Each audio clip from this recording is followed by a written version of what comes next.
नमस्कार दोस्तों, Gurukul of politics पर आपका स्वागत है। मैं हूं आपका दोस्त धर्मेंद्र कंवारी और हमारे साथ मौजूद हैं हम सबके प्रिय डॉक्टर सतीश त्यागी जी। नमस्कार दोस्तों, आप सभी को स्वतंत्रता दिवस की बहुत बहुत शुभकामनाएं। आज़ादी के मतलब सबके लिए अलग अलग होते हैं, लेकिन एक देश के तौर पे हम सब के लिए ये बहुत मायने रखता है कि हम एक डेमोक्रेटिक और सबकी अभिव्यक्ति की आज़ादी वाले देश में रहते हैं। सरकारें आती हैं जाती हैं, लेकिन देश और लोकतंत्र रहता है। और इस लोकतंत्र की सबको बहुत बधाई, सबको बहुत शुभकामनाएं।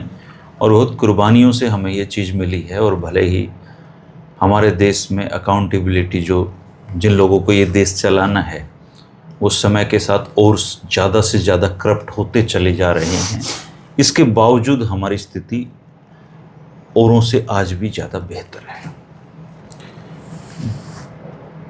आप सब इस बारे में अपने विचार हमारे साथ ज़रूर साझा करना कि एक डेमोक्रेटिक इंडिया, आज़ादी के इतने साल बाद भी हम कहाँ तक पहुँचे हैं। व्यक्तिगत तौर पे मुझे ये महसूस होता है कि 15 अगस्त 1947 से लेके आज तक की यात्रा में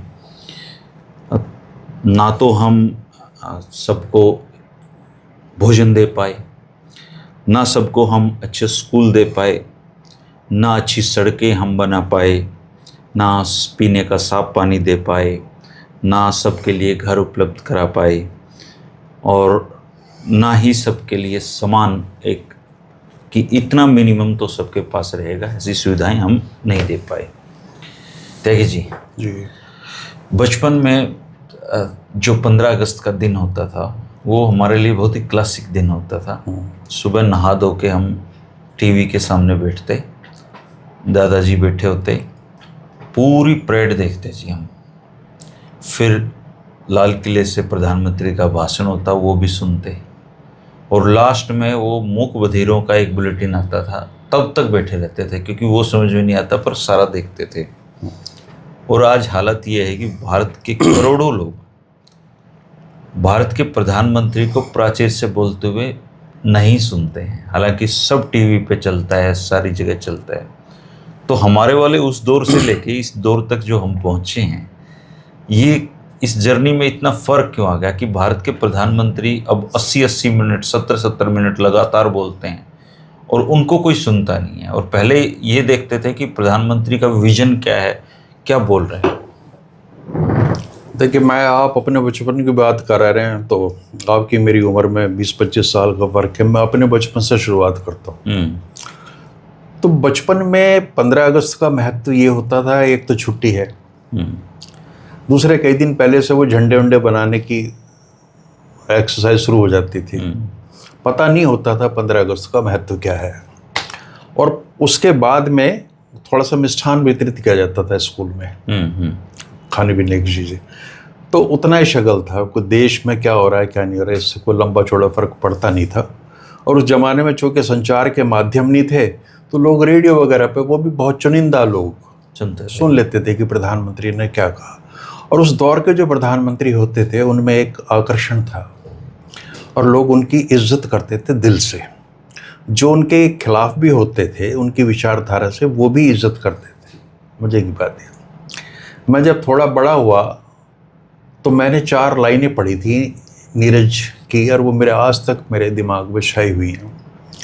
तो उन्होंने लिखा था कि चंद मछेरों ने साजिश कर सागर की संपदा चुरा ली, कांटों ने माली से मिलकर फूलों की कुर्की करवा ली, खुशियों की हड़ताल हुई, सुख की तालाबंदी है, आने को आई आज़ादी मगर उजाला बंदी है। तो जब मुझे वो समझ में आया था उजाला बंदी है, तो उजाला आज भी बंदी है। जैसा आपने कहा ना कि हम करोड़ों लोगों को भोजन नहीं दे पा रहे, नौजवानों को हम रोजगार नहीं दे पा रहे, उसकी वजह सिर्फ ये है कि वो जो मछेरे थे जिन्होंने साजिश करके पूरे सागर पे कब्जा कर लिया था, वो कब्जा लगातार बढ़ता जा रहा है। मोनोपोलाइज हो गई सारी चीज़ों पे, एकाधिकार हो चुका सारी चीज़ों का। और ऐसे में नक्सलवाद पैदा होता है। नक्सलवाद क्या है, जिसके आज प्रधानमंत्री ने बहुत आलोचना करी है कि जो हथियारी नक्सल थे वो तो हमने खत्म कर दिए। दिमागी नक्सल की बात, हाँ, हथियारी खत्म कर दी और दिमागी जो नक्सल है उन पर हमला होना है। ये नया शब्द उन्होंने भारतीय राजनीति में ईजाद किया है और अपनी आईटी टीम को, अपने लोगों को सौंप दिया है कि अब इस पे हमला करो। मुझे इसका भय ये है कि अब जो हथियारी के अलावा जो बचे, जो चिन्हित किए जा सकते हैं, जो पढ़ने लिखने वाले लोग हैं, जो गरीबी की, बेरोज़गारी की, महंगाई की या ज़िंदगी से जुड़ी हुई लड़ाइयों में शामिल होंगे, जो अपने हकों की मांग करेंगे, जो एक समतावादी समाज की स्थापना के लिए बात करेंगे, वो सब दिमागी नक्सल है। उनको एक टास्क दिया आज प्रधानमंत्री ने, उनको पहचानो और उनको आइसोलेट करो। बिल्कुल मैसेज साफ है, हथियारी तो साफ कर दिया उनके हिसाब से, दिमागी को आइसोलेट। देखिए, हिंसा जो है वो गलत है। अगर नक्सलवाद में भी हिंसा आ रही है तो वो गलत है, हम उसकी कभी भी तायीद नहीं कर सकते, समर्थन नहीं कर सकते। लेकिन नक्सलवाद है क्या? एक नारा लगता है कि जब तक भूखा इंसान रहेगा धरती पर तूफान रहेगा। क्या है ये? नक्सलवाद है, नक्सलवाद है ये। आप ये देखिए कि बच्चे पैदा हो रहे हैं, 60-70 साल का, 80 साल का जीवन जी रहे हैं और कोई सुविधा नहीं उनको जीवन में। गरीबी में पीढ़ियां की पीढ़ियां गुजर गई, उनको कुछ नहीं मिल रहा। आज जबकि विज्ञान अपने चरम सीमा पर है, तरक्की, सारी चीज़ें हो रही हैं, भरपूर है, बाजार भरे पड़े हैं, अटे पड़े सामानों से, लेकिन आज भी बच्चे बेचारे वो तरसते उन चीज़ों के लिए। हिम्मत नहीं होती उनके बुजुर्गों की, उनके बड़ों की, कि वो उन मॉल्स में, शोरूम में घुस भी जाएं। उनके बारे में सोचा कभी किसी ने? ये जो गुर्बत है, और हमारे यहाँ 85 करोड़ से ज़्यादा है, आपने उनको 5 किलो अनाज दे के अपना फ़र्ज पूरा कर लिया। यही ज़िंदगी है। तो ना उनके पास सपने हैं, ना अभिलाषाएँ हैं, ना आकांक्षाएँ हैं। मतलब उन्होंने ये मान लिया कि हमारी नियति ये है। ऐसे में इंसान करे तो क्या करे जी? अगर वो रिवोल्ट नहीं करेगा, विद्रोह नहीं करेगा व्यवस्था से, तो क्या करेगा वो? दो ही ऑप्शन है, या तो वो चुपचाप बैठ जाए, नियति मान ले अपने कि परमेश्वर की ऐसी इच्छा, ईश्वर की, जैसे कि हमारा व्यवस्था की गई है कि अगर आप गरीब हैं तो इसलिए कि प्रभु चाहते हैं, और इस जन्म में बेशक आप अच्छे कर्म कर रहे हैं, अगर आप फिर भी गरीब हैं तो ये आपके पूर्व जन्मों का फल है। इतनी मूर्खतापूर्ण चीज़ें हमारे दिमागों में भर दी हैं कि उनके खिलाफ अगर विद्रोह नहीं होगा तो कैसे दुनिया आगे बढ़ेगी। इसलिए मैं तो ये कहता हूँ 15 अगस्त प्रसन्नता मनाने का दिन नहीं है, ये चिंतन का दिन है। प्रसन्नता उस दिन बहुत थी जिस दिन देश आज़ाद हुआ था, और 2-4 साल मना लो, लेकिन आप उसके बाद सोचिए कि आपने आगे कैसे इसको निकालना। जवाहरलाल नेहरू ने इस गरीबी से, जिल्लत से निकालने के लिए लोगों को समाजवाद का रास्ता दिया था। उसका विरोध कौन कर रहे थे? नरेंद्र मोदी के पुरखे। क्या कह रहे थे? नेहरू ने जमींदारी उन्मूलन शुरू किया कि वो जो बड़े लैंडलॉर्ड्स हैं उनकी ज़मीनें उनसे छीनो, और छीनने का मतलब नहीं कि वो कोई तमंचे के बल पर छीन रहे थे। बुद्धि विनोबा भावे ने तो केवल भूदान आंदोलन का आह्वान ही करा था, लोगों ने इतनी अपनी ज़मीनें दे दी। तो वो जो खेत पे काम कर रहे थे लोग, उनको ज़मीनें दी गई। और तरीका क्या था? भाई आप छोटा ज़मीन का टुकड़ा भी मिल जाएगा तो आदमी इतनी गारंटी हो जाएगी अपने परिवार का पालन पोषण कर लेगा। तो उन्होंने अमीरों के हाथों से, सामंतों के हाथों से, बड़े जमींदारों के हाथ से ज़मीन निकाल के बिल्कुल लोकतांत्रिक तरीके से उन लोगों को दिया, और उसमें करोड़ों लोगों की ज़िंदगी को एक सहारा मिल गया रोजगार करने का। उसके बाद में श्रीमती इंदिरा गांधी ने ये करा, सीलिंग एक्ट लगाए। आप देखते जाओ तो विधान में है सारी चीज़ें। उन्होंने एक लिमिट बांधी कि 18 एकड़ से ज़्यादा ज़मीन किसी के एक नाम पे नहीं होगी। छोटा कदम था ये, कितनी बड़ी बात थी। भाई आपके पास इंडस्ट्री है नहीं, सर्विस सेक्टर आपका डेवलप नहीं हुआ, केवल खेती पे आधारित समाज है। खेती पे जब तक आप सबको ज़मीन का एक टुकड़ा नहीं दोगे तो कैसे आप करोगे? तो उन लोगों की बात इसलिए सुनी जाती थी चूँकि वो आम लोगों से जुड़े हुए थे, गरीबों की बात करते थे। मुझे ताज्जुब होता है कि जब इंदिरा गांधी ने नारा दिया गरीबी हटाओ, तो लोग इस देश के, सच में मैंने कहा था कि वो ये कहते थे गरीबी ऐसे भी हट सकती है। और फिर वो गरीबी हटी जब बैंकों का राष्ट्रीयकरण हुआ, प्रीवी पर्स खत्म हुए। इंदिरा गांधी ने ऐसे स्टेप्स लिए कि लगा कि आम आदमी की आमद हो गई, बैंक के दरवाजे पे वो चढ़ने लगा। उसको तो कोई तांगा, घोड़ा, ये भैंस लेने के लिए लोन मिलने शुरू हो गए। गरीब आदमी को रिक्शा के लिए लोन हो गया। इंदिरा गांधी ने गरीब आदमी को बैंक के दरवाजे पे पहुंचाया लोन लेने के लिए। आज तो ये बहुत क्रांतिकारी बातें करते हैं ना, शुरुआत तो वहाँ से हुई थी। आपने जिस बैंक में अकाउंट खुलवाए हैं उस बैंक में पहले कदम गरीब आदमी के इंदिरा गांधी ने रखवाए जी। लेकिन ये उस सब को खारिज करते हैं सारी चीजों के लिए।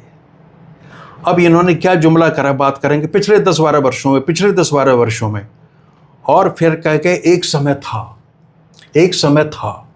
मतलब इतनी शातिर दिमाग है इन चीजों में। एक समय था का मतलब वो समय 2014 से पहले का। उसमें ये भी कह देंगे कि जब भारत को खाना बाहर से मंगाना पड़ता था, और अब 10-12 वर्षों में भारत कहाँ से कहाँ पहुंच गया। तो एक प्रधानमंत्री जो इस तरह की लफाजी करता है जिसमें कोई तथ्य नहीं है, और लोग जो सुनने वाले हैं उनको पता है कि हम लोग कैसे गरीबी से और इन सारी चीज़ों से बाहर निकले हैं, उसमें अंतर बहुत बड़ा है। तो इनके भाषण जो ना, अभी इसलिए मैं सुन रहा था, एक बड़े वरिष्ठ पत्रकार, उनका बहुत ही नीरस भाषण था कि अजीब अजीब किस्म के विशेषण दे रखे हैं, टिप्पी लगा लेते हैं, बोलते रहते हैं। हाँ, और 76 मिनट। अगर आज भी आप ये मान के चलते हो कि इस देश के लोगों के पास 76 मिनट हैं आपकी बातें सुनने के लिए, नहीं वहां बैठ गए तो फिर वहां बैठ गए आप? नहीं, देखिए मैं वहां देख रहा था, उसमें नितिन गडकरी अपनी नींद निकाल रहे थे। अच्छा, अगर इस देश का एक इतना मतलब वहां तो आधे लोग नितिन गडकरी होते हैं सर। अगर मैं वो तो देखिए टीवी के सामने तो ऑप्शन है अपने पास, सुने ना सुने, लेकिन वहां बैठ के तो सुनना नितिन गडकरी जी को मैंने खुद देखा है कि वो नींद निकाल रहे थे। 1-2 मंत्री और भी थे, और अमित शाह इधर उधर झांक रहे थे। जब आपके मंत्रिमंडल के लोगों की ही आप में कोई रुचि नहीं है सुनने सुनाने की, और आप बाज नहीं आते अपनी हरकतों से, वही सारी की चीजें, ये होना चाहिए। अरे होना चाहिए, फिर हमसे क्या कह रहे हो आप? कर दो, करो। और किसने करना है? हमने आपको सत्ता दे दी, अब ये आपकी बारी कि आप डिलीवर करो। अब उसकी भी आशा हमसे रखोगे, होना चाहिए कि नहीं होना चाहिए? अरे होना चाहिए भाई, करो फिर। इस देश के हर नौजवान के हाथ में काम होना चाहिए, बिल्कुल होना चाहिए, कह दिया। ये तो हम 2014 से कह रहे हैं, जब साहब कह रहे हैं हमसे हाँ भरवा रहे हो, हम भरे जा रहे हैं, होना चाहिए। नतीजा कुछ नहीं है, शून्य। तो जब आपके इनके भाषण अब मोटिवेट ही नहीं करते कहीं से, हालात ये हो गया। आप देखो कितने लोग आपको जीवन में मिलेंगे जो कहने हमने 2015-16 के बाद टीवी देखना बंद कर दिया। बहुत लोग। कुछ ऐसे लोग मिलेंगे हमने अखबार पढ़ना बंद कर दिया। ये क्यों आ रही है उदासीनता? इसका मतलब ये है कि जो टीवी देखना और अखबार पढ़ना वो एक मापदंड थे कि वो लोग देश और समाज के बारे में चिंता कर रहे थे, जानना चाह रहे थे कि देश आगे बढ़ रहा है, क्या बढ़ रहा है। अब तो खत्म कहानी। इस तरह की बात करेंगे कि भविष्यवेताओं ने, अब नया शब्द लिया, भविष्यवेताओं ने ये भविष्यवाणी की थी कि वैक्सीन नहीं मिलेगी, ये नहीं मिला होगा, लेकिन विश्व ने देखा भारत ने कैसे कोविड का सामना किया। बिल्कुल विश्व ने देखा कि भारत में कैसे लाशें जली, कैसे लोग ऑक्सीजन के लिए परेशान हो रहे थे, हॉस्पिटल में त्राही मच रही थी। आपने सामना क्या है? क्या आपकी दुर्दशा को पूरी दुनिया ने देखा। आप मैनेज कर ही नहीं पाए कोविड को। कहाँ कोविड मैनेज हुआ? लाखों लोग मरे हैं। आप तब कहते हैं कि साहब देखिए इतनी बड़ी भयंकर बीमारी थी और बामुश्किल 150-200 लोगों की मौत हुई। पूरे के पूरे लोगों को मतलब उनके शमशान जला के गंगा के नदियों के किनारे पर डाला गया। इतनी बुरी स्थिति तो भारत के इतिहास में कभी नहीं हुई। फिर आपने कहा पश्चिम एशिया का संकट आया तो लोगों ने ये कहा ये नहीं मिलेगी, वो नहीं मिलेगी। भाई संकट आने में ना आपकी कोई भूमिका थी, ना खत्म करने में आपकी कोई भूमिका थी, और वो संकट आज भी है। लेकिन आप ये बताइए ना कि जब संकट नहीं है तो तब भी पेट्रोल के दाम कहाँ जा रहे हैं, कहाँ डीजल के दाम जा रहे हैं, कहाँ फर्टिलाइजर्स के दाम जा रहे हैं।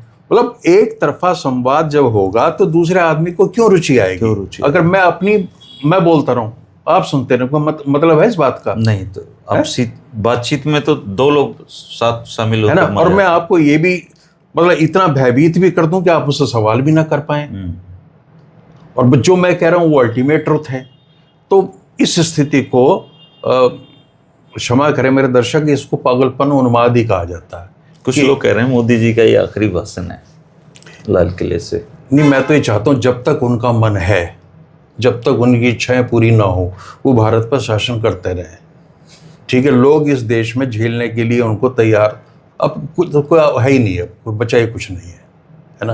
अब खतरनाक सिर्फ ये है जो आज उन्होंने नारा दिया है कि जो दिमागी नक्सल हैं उनको आइसोलेट करो। एक चेंज और था। आपको भी मैं सलाह दे रहा हूँ कि आपकी जो किताबों का भंडार आपके पास है ना, उसे पोर्टलियो में बांध लो।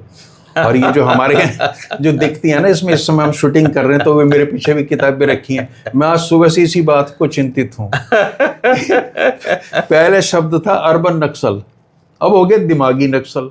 तो अगर किसी, हमें तो अपने दिमागी होने पर कोई संदेह है हमें, मुझे तो लगता नहीं कि मैं दिमागी आदमी हूँ, मेरे में दिमाग है ही नहीं बिल्कुल, और आज घोषणा करता हूँ कतई नहीं है भाई। लेकिन अगर किसी को ये गलत फहमी हो गई कि डॉक्टर त्यागी धर्मेंद्र कुआरी बुद्धिमान आदमी है, दिमागी हैं, तो एकदम वो नक्सल जोड़ देगा, आके आपकी हमारी किताबों को फूंक देगा, हमारे साथ कुछ भी कर सकता है, चिन्हित भी कर लेगा, मतलब जीवन भर की आइसोलेट भी कर देगा। हाँ, तो फिर ये वही लोग हैं, फिर ये यूनिवर्सिटीज की लाइब्रेरीज को जलाएंगे, क्योंकि जितना भी काम है भरा पड़ा। आप किसी लाइब्रेरी में चल जाओ, इनके राइट विंग के जो लेखक हैं मिलेंगे नहीं आपको। कहीं पढ़ा था मैंने कि तुम फूलों को कुचल सकते हो लेकिन बसंत आने से नहीं रोक सकते। लेकिन ये तो बसंत को भी रोकने के लिए तैयार बैठे हैं। फूलों को तो इनको पता है, इनको तुम आसानी से कुचल देंगे। इनकी लड़ाई असल में बसंत से है एक्चुअली, और उस लड़ाई को हारेंगे ये जैन जी आंदोलन के बाद इनको लगा कि दिमागी नक्सल ज्यादा हो रहा है। ये उन्हीं को कहा जा रहा है, क्योंकि अब एक और अभियान चल रहा है, वो स्कूल अच्छे मांग रहे हैं बच्चे ना। अब पूरे देश में अलग अलग जगहों पे स्कूलों को लेकर आंदोलन शुरू हो रहे हैं, तो उससे बिल्कुल तड़प के रह रहे हैं ये, क्योंकि स्कूल अच्छे दे नहीं पा रहे, तो आंदोलन हो रहे हैं। देखो, जैन जी के साथ में ये विशेषता है, जैन जी जितना विद्रोह व्यवस्था से कर रहा है उतना वो अपने परिवार में भी करता है। वो उनकी दूसरी जनरेशन है जो अच्छे पढ़े लिखे लोग हैं, और उन्होंने देखा कि हमारे माँ बाप ने भी काफ़ी स्ट्रगल करके हमें यहाँ तक पहुँचाया है, और हमें उनके सपने भी पूरे करने हैं, समाज को भी आगे बढ़ाना और अपने लिए एक बहुत बेहतर दुनिया का निर्माण करना है, और अपनी अगली पीढ़ी के लिए भी। तो उनके पास कम से कम 3 पीढ़ियों की जिम्मेवारी उनके कंधों पे है, और उन्हें लग रहा है कि इस व्यवस्था में सारी चीज़ें संभव नहीं है। तो आप देखें, छोटे छोटे बच्चे निकल कर आ रहे हैं। जैन जी तो छोड़ो, 10-10, 12-12 साल के बच्चे निकल के आ गए, और उनको इतनी समझ है। हमें नहीं थी अपनी समझ इस उम्र में, बिल्कुल भी समझ नहीं थी इन चीज़ों की, लेकिन आज के 10-15 साल का जो बच्चा है उसको सब कुछ पता है, और उसी के अनुरूप वो आचरण कर रहा है। उसके अंदर एक खास किस्म की आक्रामकता भी है। हमें शुक्र मनाना चाहिए ईश्वर का कि उसके बावजूद भी उसके अंदर वायलेंस नहीं है। आज भी वो जंतर मंतर पाते हैं तो पिटने के लिए तैयार हैं, और वो फूल देते हैं उन लोगों को। तो ये जो गांधी वाला जो प्रयोग है, कहते हैं इस देश से गांधी कभी मर नहीं सकते, तो वो विद्रोह भी करेंगे, वो सड़कों पर आएंगे भी, वो पिटेंगे भी, वो गुलाब के फूल भी देंगे। उनके पास ये बहुत अजीब कॉम्बिनेशन है, बहुत बढ़िया कॉम्बिनेशन है कि हमने आक्रामक भी होना है और हमने अहिंसावादी भी रहना है। तो इस देश, गांधी जो है इस देश की नस नस में समाये हुए हैं, और आज आप उसका नतीजा देखिए। गांधी के सबसे प्रिय शिष्य थे पंडित नेहरू, जिनको ये लगातार दशकों से गालियां देने पर लग रहे हैं, और आज जैसे भी है एक मजबूरी हो गई। कोई गलती से तो नहीं निकला इनके मुंह से? नहीं, उसमें पूरी साजिश है। वो कहाँ से शुरू होते हैं? नेताजी सुभाष चंद्र बोस, डॉक्टर अंबेडकर, पंडित नेहरू, श्यामा प्रसाद मुखर्जी, मतलब जैसे एडजस्टमेंट किया गया है। नेहरू को एडजस्ट करना पड़ा है कि बीच में कहीं डाल लूंगा, क्यों नहीं तो फिर मजाक उड़ेगी सब जगह। जहां जाते हैं, जापान में जाते हैं तो वहां के प्राइम मिनिस्टर कहते हैं कि नेहरू का देश, जहां जाते हैं वहां नेहरू होता है, जहां जाते हैं वहां गांधी होते हैं। तो आपकी मजबूरी है। लेकिन श्यामा प्रसाद मुखर्जी के सपनों से प्रेरणा लेना और जवाहरलाल के सपनों से प्रेरणा लेना, दोनों तो बड़ा विरोधाभास है, बिल्कुल विपरीत विचार। कैसे आप करोगे? और नेताजी सुभाष, दोनों के सपनों का भारत कैसे बनाया जा सकता है? ये बना देंगे हैं? या तो श्यामा प्रसाद जी वाले सपनों का भारत बन सकता है, या नेहरू वाला। ये बीच मतलब दोनों का कैसे किसी बनेगा? से नहीं बनेगा। इनको तो शायद ये भी समझ नहीं है कि गांधी और नेहरू में इतना वैचारिक मतभेद था इस देश को आगे ले जाने का। गांधी जी तो ग्रामीण व्यवस्था की बात करते थे कि ऐसी सब चीज़ें चलती रहें और कुटीर धंधे चलें, कुटीर उद्योग चलें, छोटे छोटे स्तर पर। और चौधरी चरण सिंह इस बात की वकालत करते थे। तो वो एक दौर था जब वैचारिक तौर पर बड़ा अंतर था, और उसके बाद भी लोग प्रेम मोहब्बत से मिलकर चीज़ों को मानते थे। अब मैं कितनी बार मैंने शायद बताया कि चरण सिंह का जो प्रस्ताव था, चौधरी चरण सिंह का, आबादी कांग्रेस में हुआ था ये कोऑपरेटिव फार्मिंग के खिलाफ, प्रस्ताव गिर गया कांग्रेस ने, और नेहरू ने स्वीकार कर लिया कि इसमें कोई बड़ी बात नहीं है। आज तो आप सोच नहीं सकते। आप तो इन्होंने करा कि भविष्यवेताओं ने ये करा, अब सीधे सीधे अपोजिशन नहीं कह सकते, तो है वहीं पे अंदर, वो धीरे धीरे वहीं पे आ गई। इतना निराशा का माहौल और कोई विपक्ष कैसे पैदा कर देगा? मोदी जी को ये सोचना चाहिए, जब ये बने थे 2014 में, देश का आह्वान करते, और जो भी उस समय विपक्ष के नेता थे उनके साथ बैठ के, आइए अब हम नवनिर्माण की ओर बढ़ते हैं और आपने पिछले वालों को गाली देना बंद करो, और अब जो हो गया, और अब इसके बाद में हम नए भारत का निर्माण करते हैं। लेकिन इन्होंने टकराव का रास्ता, कन्फ्रंटेशन का रास्ता, नफरत का रास्ता, आक्रमण का रास्ता अपनाया। उसी का नतीजा ये, और ढूंढ ढांड के लिए विभाजन विभीषिका दिवस, क्या याद करोगे? वो तो उसने जिन्होंने झेला है और अब तक झेल रहे हैं उस दंश को, उसके लिए क्या राष्ट्रीय पर्व मना वैसे रहे तो हो? विभाजन विभीषिका वो आदमी कम रह रहे हैं जी, अभी गुजर लिए ज्यादातर नहीं, लोग। ठीक है, आप रखो बैक ऑफ माइंड, और ये उससे एक प्रेरणा ये लो कि अब हम विभाजन नहीं होने देंगे। लेकिन आप तो सिर्फ विभाजन कर रहे हैं। पिछले 12 वर्षों में आपने विभाजन को एटॉमिक लेवल पर ला कर रख दिया, अणु के स्तर पे। कोई नहीं छोड़ा जिसमें विभाजन ना कर दे, उठा के। जहां भी इनको लगता है कि कहीं थोड़ी सी भी एकता है, उसको खंडित कर दो। तो आप तो टुकड़े टुकड़े गैंग, वो शब्द पता नहीं किसके लिए इस्तेमाल हो, इनके लिए हो या वो किसी औरों के लिए हो। तो ये जो इन्होंने अब आह्वान करा ना उठा के, अभी विभाजन विभीषिका पे बात आ गई है तो हाँ, दर्शकों को बता दें, ये एक किताब है दोस्तों, 1947 में पंजाब का बंटवारा, एक त्रासदी हजार कहानियां। ये इश्तियाक अहमद हैं, पाकिस्तान के लेखक, उनकी लिखी हुई किताब है। काफ़ी मोटी किताब है, लेकिन इसको मैंने पूरा पढ़ा है। अगर आप केवल ये एक किताब ज़िंदगी में पढ़ते हैं तो आपको दो चीज़ें क्लियर हो जाएंगी कि जो आरएसएस है उसका मूल असली चरित्र क्या होता है दंगों में, इस किताब में दर्ज है। ऐसे ही मुस्लिम लीग का भी दर्ज है। और जो नफरती लोग होते हैं वो कितने हजारों लाखों लोगों की ज़िंदगी छीन लेते हैं, ये सब कहानियाँ इस किताब में दर्ज है। और पार्टीशन के ऊपर ये किताब है। तो अगर समय मिल जाए और आपका मन करे तो ये किताब आप ज़रूर पढ़ना। ये असली में जो विभाजन विभीषिका जो लोग आज मना रहे हैं, वही लोग विभाजन के जिम्मेदार भी थे। उन्हीं लोगों ने लाखों लोगों के कत्ल किए और आज तक माफ़ी नहीं मांगी है, और आज़ादी के इतने साल बाद विभाजन विभीषिका मना रहे हैं। और इसमें ये मुस्लिम लीग और आरएसएस दोनों बराबर की जिम्मेदार थी इस विभाजन विभीषिका के लिए। तो आप इसको पढ़ सकते हैं, बहुत ही शानदार किताब है। तो नहीं, इश्तियाक अहमद ने बहुत डिटेल में सारी चीज़ें लिखी हैं। और इनके अलावा भी सैकड़ों ऐसे लोग हैं जो विश्व स्तर के बुद्धिमान लोग हैं वेस्टर्न वर्ल्ड में। उन्होंने इंडियन जो मास सेक्रेटरीज हुआ है, ये माइग्रेशन, इस पर बहुत कुछ लिखा है और इतना अध्ययन हुआ। लेकिन लोग इतना भी नहीं जानते कि कितने लोग इस ट्रेजेडी में अफेक्ट। करीब इश्तियाक अहमद कह रहे हैं कि 8 से 10 लाख लोग हाँ मारे गए। वो तो मारे गए। हाँ। करीब 1.5 करोड़ लोग ऐसे थे जो इधर से उधर गए हैं। और उसमें भी जैसे भारत में आए हैं, तो हमारे हरियाणा में आप देखिए करीब 7.25 लाख लोग आए थे। 41 की जो गणना हुई है और उसके बाद 51 की हुई है, उसका रेशियो निकाल के हम इस निष्कर्ष पे पहुंचे हैं कि वो करीब 7.25 लाख लोग थे।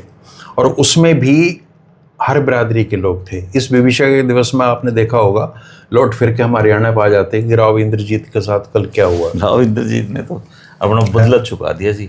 लेकिन एक बात में, राव इंद्रजीत को तो चलो देख लिया होगा, कहते हैं बीजेपी की अनुशासित पार्टी है और उसके राष्ट्रीय अध्यक्ष की मौजूदगी में मतलब राव इंद्रजीत ने एक किस्म से इनको नंगा कर दिया जी सबको। तो अब उनको क्या, उनके ऊपर अनुशासनात्मक कार्रवाई नहीं कर? राव इंद्रजीत सिंह ने कल जो किया ना, एक तो उन्होंने जो भाजपा के राष्ट्रीय अध्यक्ष आ रहे थे, आपको देखा ना, उनके आगे माने नहीं लगाया ना यशस्वी लगाया। नवीन जी ये कह दिया, तो उनको बता दिया ठीक है आप राष्ट्रीय अध्यक्ष होंगे लेकिन मेरे से बड़े नेता नहीं हो। सीधी सी बात है। और सच्चाई ये है कि पद बेशक उनका बड़ा हो, बहुत बड़े हैं। और अब दरअसल क्या है कि ये जो लोग आए हैं, इंद्रजीत हों, धर्मवीर सिंह हों या और लोग हों, ये विचार से तो इनका कोई लेना देना नहीं। आरएसएस की आइडियोलॉजी से है। अब कोई कहे डॉक्टर अरविंद शर्मा बीजेपी से, क्या लेना देना जी आरएसएस से उनका। अब मजेदार बात यह है कि खट्टर साहब भी वहीं बैठे हैं, वो बड़ी लॉजिकल बातें राव साहब ने की हैं और खट्टर साहब शांत हैं। चूंकि जो आदि बीच में रुकवा दिया बस सारा गेम तो नहीं कहा ना। दरअसल एक संस्था है यहाँ पंचनद, वो जेबी संगठन है मनोहर लाल खट्टर जी का। दो हैं जी, वो मतलब 2 लोग हैं इस प्रदेश में जो इस पूरी पंजाबी बिरादरी को धार्मिकता का रंग देके जोड़े रखते हैं। और 2 धर्मगुरु हैं ना। हाँ, एक तो ये आप पंचनद वाले हाँ, और स्वामी क्या नाम है उनका भारतीय, एक वो धर्मदेव जी हैं, एक गीता, एक ज्ञानानंद महाराज है। ज्ञानानंद जी महाराज। ये दो ठेकेदार हैं जी इस समाज ये के। दरअसल क्या है, आप देखिएगा, ये मनोहर लाल जी ने बड़े सलीके से अपनी कम्युनिटी में अपना प्रभाव बनाए रखने के लिए इस पंचतंत्र को एक्टिव किया हुआ है। इसके असल में जो फाउंडर थे वो हैं एक आहूजा साहब। अच्छा, उन्होंने किताब भी लिखी इस पर। आजकल उन्होंने मक्खी की तरह दूध से मक्खी निकाल देते हैं ना, वो तो वैसे निकाल रोहतक के के ही है क्या हो जा? वो शायद बहादुरगढ़ या कहीं अच्छा, रहते हैं। तो बेचारे उनका दर्द आता रहता है, मेरे पास भी व्हाट्सएप आते हैं। पूरी किताब भी लिखी है, पंचनद के हत्यारे कौन, पंचनद अच्छा। हाँ, सारी चीज़ें लिख रखी हैं। इन्होंने मतलब बहुत खिलाफ हैं वो। तो शुरू में इनकी सर्विसेज ले ली होंगी, भी पढ़े लिखे आदमी, चलो आप कुछ बनाओ। तो जब तक खट्टर साहब ने एक ज़मीन अपनी दान करने की घोषणा की थी, कोई बनेगा वहाँ पे स्मारक बनेगा और वो बनेगा, तो शुरुआती दौर में रहा। फिर उसके बाद में जब वो ठीक ठाक हो गया पौधा, तो इनको उठा के बाहर फेंक दिया। तो ये जो पंचनद है ना भाई, आप चलो ठीक है, आप मनाओ, सारी चीज़ें हैं, लेकिन इसमें खास किस्म की राजनीति हो रही है। इसमें केवल आप देखेंगे कि भाजपा से जुड़े हुए खत्री अरोड़ा समाज के जो लोग हैं वो हैं। दलित भी आए थे वहाँ से, बनिए भी आए थे, इवन जाट भी आए थे, और जो बहावलपुर की स्टेट है वहाँ से बहुत लोग आए थे। दलित काफी लोग आए थे जी, मैं हाँ, दलितों से मैं खुद मिला। वो कहाँ नजर आते हैं यहाँ? और अगर राव इंद्रजीत सिंह, वो सरकारी कार्यक्रम है, प्रदेश अध्यक्ष भी हैं, राष्ट्रीय अध्यक्ष भी हैं, सारे हैं, और आप उनको बुला ही नहीं रहे। तो उन्होंने कल इनको अच्छी खासी डोज दे दी, पूरा एक्सपोज कर दिया इनको, और ये भी कह दिया साथ में कि भाई आप ठीक है, हम आपके उसमें हैं, आपकी मजबूरी है हमें रखना, लेकिन हम आपको नेता होता नहीं मानते, कोई चक्कर नहीं है। उन्होंने उदाहरण दे दिया, संजय भाटिया अगर पानीपत में इनको ना बुलाया जाए तो क्या होगा। लेकिन भाई संजय भाटिया जिस समाज से आते हैं वो उनको कैसे मना कर देंगे? लेकिन एक लाइन इसमें भी राजनीति खींच दी है, विशेष वर्ग जो वाली है ना, ये शब्द हरियाणा की राजनीति में अंकित हो गया, बता दूं मैं आपको। अंकित नहीं, इनका नाश करेगा ये। उन्होंने बेशक जो है अध्यक्षा ने बड़ी खींच कर बताया, मैं जाट समाज की बेटी हूँ, मैं छत्तीस समाज की बेटी हूँ, लेकिन जितना वो कह रहे हैं उतना ही मजबूत हो गया। पता नहीं वो हरियाणा की भी बेटी है कि नहीं, मतलब कुछ लोग लिख रहे हैं कि वो बिहार से हैं। हाँ, तो पता नहीं हालांकि उनका ओरिजिन क्या है। ये ठीक, एक सम्मानित महिला है और ठीक है, अच्छी बात है, हमारी शुभकामनाएं उनके साथ में है, लेकिन उनका योगदान ये रहेगा हमेशा के लिए हरियाणा में कि एक विशेष वर्ग वाली जो बात थी उन्होंने यहाँ राजनीति में स्थापित करी हरियाणा की। तो कुल मिला के लेकिन ये दिमागी जो नक्सल का जो शब्द है सर, ये मुझे लगता है कि ये राहुल गांधी जो इन लोगों को प्रताड़ित कर रहे हैं ना अभी, उसकी वजह से भी आया है। अब वो आप ये देखिए कि जिस आदमी को 12 साल में एक भगवान के रूप में स्थापित किया गया है, उसके बारे में वो रचनात्मक कांग्रेस की मीटिंग में ये कहते हैं कि पहले मैं सोचता था कि ये प्रधानमंत्री प्रेस कॉन्फ्रेंस क्यों नहीं करते, इसके पीछे कोई रणनीति है। बोला फिर मैं इनके साथ एक कमरे में बैठा, 5 मिनट में बोला मेरे को समझ में आ गया कि ये प्रेस में जाने लायक ही आदमी नहीं है, जा ही नहीं सकता। और बोला मैं इनको रातों को सोने नहीं दूंगा, और ये कर दिया सर उस आदमी ने। ये जो मीटिंग हुई ना रचनात्मक कांग्रेस की, एक तो पता नहीं ये कब बन गई थी, अचानक से रचनात्मक कांग्रेस आ गई। और इसमें जो क्रिएटिव कांग्रेस खुल के राहुल गांधी बोले हैं, उस एक चीज तो मुझे थोड़ा चुभती है। वो जब कहते हैं नरेंद्र मोदी कहता है तो नहीं कहना चाहिए, थोड़ा कहते हैं ज्यादा अच्छा। इन्हीं से सीख लिया जी उनने, बेशक सीखा। ये कहते थे राहुल बाबा, युवराज, उन्होंने मतलब वो कर्मों की खेती कर रही है। सोचता हूँ कि आपने नफरत के बाजार में मोहब्बत की दुकान खोली है, तो आपकी भाषा जो है वैसे संयमित हो, जैसे ये करते हैं। वो तिहाड़ी चौधरी कह रहा था, देखिए प्रधानमंत्री की भाषा, वो बोले प्रियंका जी आप कैसी हैं। और यहाँ जो शब्द निकलते हैं उनकी वैल्यू होती है। अंदर आपके प्रति मैं 100% कह सकता हूँ, राहुल गांधी और प्रियंका के प्रति नरेंद्र मोदी के दिल में सिवाय नफरत के कुछ नहीं है। लेकिन सामने पढ़ने पर ये जो ढोंग करते हैं ना इस तरह का, ये राहुल गांधी को भी करना चाहिए। अब मायावती जी को मैं देखता था, वो पढ़ के बोलती थी, तो वो लिखती है श्री मुलायम सिंह कहता है, श्री मुलायम सिंह के नाम के आगे वो कहता है, इस तरह की भाषा होती थी। तो थोड़ा सा वो प्रधानमंत्री है, उनसे उम्र में बड़े हैं, कहते हैं, मतलब सम्मान देना चाहिए। हाँ, वो नहीं सोता नहीं है, बातें सारी सही है। चूंकि भाजपा को इनसे चिढ़ हो जाती है, यार ये क्या कह दिया, हम तो जिसे कह रहे हैं भगवान मान रहे हैं, और इसको इस तरह के शब्दों का। फिर वो अमित शाह पे बहुत अच्छे वो कर दिए। तो अब राहुल गांधी तो खुल के आ चुके हैं मैदान में, वो टॉर्चर और कर खुला रहे हैं चैलेंज है ना। वो टॉर्चर कर रहे हो इनको। अभी देखो कि वो मेलोनी वाली बात आ गई, संदीप दीक्षित ने कहा कि आप मुझे मेलोनी तो नहीं समझ रहे, मजाकिया मूड में कहा था। अब बोलो जी ऐसी मजाक क्या, अरे मजाक जब आपका प्रधानमंत्री वहाँ टॉफी देते हुए अपनी वहाँ, आपने तो बनाई नहीं, वो किसी ने बनाई होगी, आपने रिलीज किया उसको, नहीं तो बात वो वहीं पे रह जाती। तो जब आप उसको एक उपलब्धि के तौर पे बता रहे हैं और आप कह रहे हैं कि we are the best couple on, what do you mean by couple? Couple क्या होता है? सही बात। तो आपने शुरुआत की, अब जब रंज दिया खुदा ने तो बुतों ने तो खुदा याद आया, अब वो वाली बात हो रही है। तो भैया जो बोया है वो काटोगे तो आप भी, आपकी बोई फसल है, आप ही काटोगे। और लोगों की कोई रुचि अब आपके भाषणों में इन चीज़ों में रही नहीं है, चूँकि उसके अंदर कोई प्रेरणा नहीं है और कहीं कोई असलियत नहीं है, सिर्फ झूठ है, झूठे आंकड़े हैं और बिना मतलब के भविष्य के सपने हैं। 25-30 शब्द हैं, उनको कहीं भी फिट कर दो आप सारी चीज़ों में।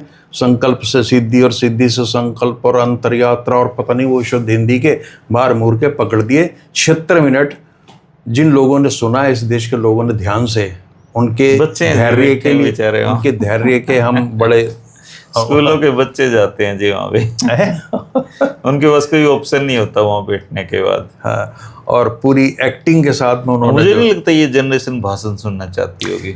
7.6 मिनट वो अपने बाप की बात सुनकर राजी नहीं ये लोग। तो कहते बात क्या कर रहे हो, ये इनका तो दरअसल परिवार से नाता पड़ा नहीं। जो परिवारों में आजकल का माहौल है ना, ये देख लें तो ये आत्महत्या कर लें। वो सीधे यार, वो तो कहते यार पापा आपको समझ ही नहीं इन बातों की। हमारे टाइम में हम पापा को यार कहते तो इतना पिटते सिर पे बाल उड़ जाते जवानी में। कहते लेक्चर मत दो पापा, लेक्चर मत दो, टू द पॉइंट बात करो, है क्या ये बताओ, घुमाओ मत बातों को। तो ये नई पीढ़ी है, इससे एक 75-76 साल का आदमी तब कम्युनिकेट कर सकता है जब वो उनके सपनों को, उनकी ज़रूरतों को समझता हो और उस पर ईमानदारी से उसका हल निकालने की कोशिश करता हो। अदरवाइज लफाजी में इस जनरेशन का कोई भरोसा नहीं है। जैन जी छोड़ो, जैन अल्फा मैदान में आ गई है। जैन बेटा इसलिए नहीं आ सकती कि वो अभी 2-2, 4-4, 5-5 साल के हैं। एक्चुअली जैन जी जो है उसके साथ प्रॉब्लम ये है सर कि उन्होंने कोई दूसरी सरकार नहीं देखी है। हाँ, वो तो इनको ही देख रहे हैं जब से वो संभाला है। वो पास्ट में रहना ही नहीं चाहते। तो वो ये जब ये कहते हैं ना कांग्रेसियों ने देश का नाश कर दिया, ये फलाना, उनको समझ नहीं आती, क्योंकि वो देख रहे हैं यार हम तो तुम्ही को देख रहे हैं।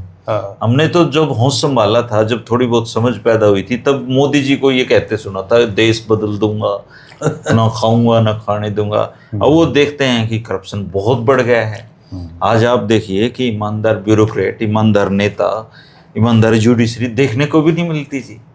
तो सब दोनों हाथों से जब माल बटोरने में लगे हुए हैं, तो ये जो जैन जी है, जैन अल्फा, ये समझते हैं सारी चीजों को। सर हमने तो जैसे तैसे टाइम काट लिया, ये नहीं काटने वाले। ना, ये अतीत में जीने वाली पीढ़ी है नहीं और होना भी नहीं चाहिए।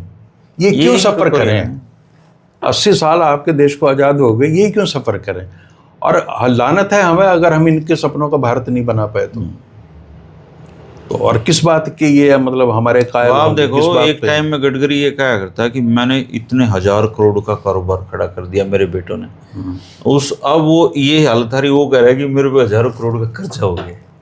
तो वो देश की जिम्मेवारी थोड़ी है उसका कर्जा निपटाने की, मिटाने की है। डर गया ना जी। तो और लोग भागे उनके साथ, इनको बिठा देते, अपने वालों को भगा दे वहां से।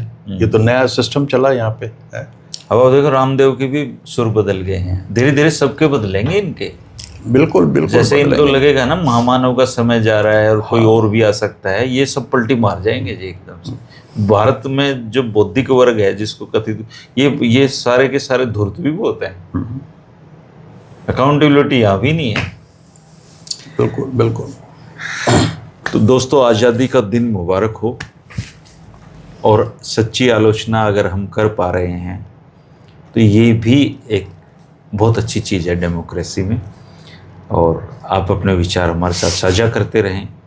हो सकता है आने वाले दिनों में थोड़ा सा मुश्किल रास्ते हो जाएं, क्योंकि अब ये दिमागी हिले हुए लोग, दिमागी नक्सली लोगों पे हमले करेंगे। और कहते हैं कि तुलसीदास जी का दोहा है ना, लाभ हानि यश अपयश। जन्म मरण यश लाभ अपयश यश अपयश विधियात, 6 चीजें विधियात हैं। ने हम तो यही कामना करेंगे अगले वर्ष जब हम आपसे मुखातिब हों 15 अगस्त को, तो जो दिमागी नक्सल हैं हाँ। उनकी स्थिति पर हम चर्चा करेंगे पहले कि किन किन को निपटाया गया, किन को आइसोलेट किया गया, किन को नहीं, या बहुत कुछ ही से 1 साल में हो जाएगा। बाबा रेल में या जेल में। अब आज़ादी से क्या चाहते हैं, आज़ादी के इतने सालों में आपको क्या मिला है और क्या बदलाव देश में होने चाहिए, इस पर आप अपने विचार जरूर रखें। शुक्रिया, नमस्कार। नमस्कार।